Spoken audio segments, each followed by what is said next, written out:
The biggest hit of blow I'd ever done burned through my system, but I didn't care. I looked at the dealer and grinned. "I'll be dead tomorrow," I said, my voice steady but hollow. "Might as well go out strong." It was December 7th, 2024, the day the gray man had warned me about. Since I was 15, he'd been haunting me.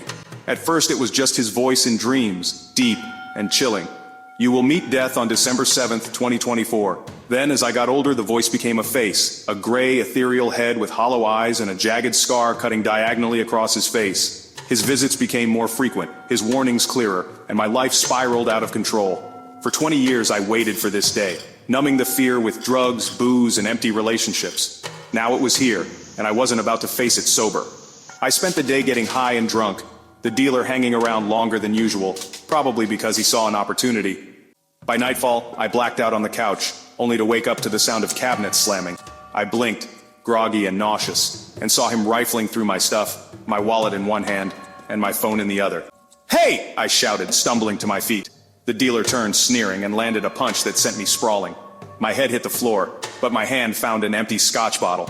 Fueled by adrenaline, I swung it hard, smashing it against his face. He collapsed, blood pooling around him. Breathing heavily, I stared at his body, heart pounding in my chest. Something about the way his face looked, scarred and lifeless, stopped me cold. The diagonal wound from the bottle was too familiar, too perfect. It was the gray man. I stumbled back, my mind reeling. For years he had haunted me, his words echoing in my nightmares. "You will meet death."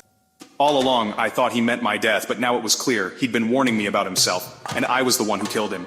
The room seemed to darken. The air grew cold, heavy. My ears rang, and then I heard it, a wet, guttural sound. I looked at the body. His hand twitched. "No," I whispered, backing away. His head turned toward me, his mouth stretching unnaturally wide, revealing jagged teeth that hadn't been there before.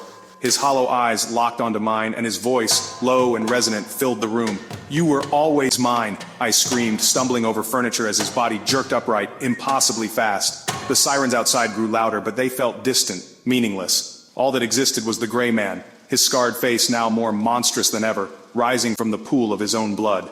December 7th wasn't over, and neither was he.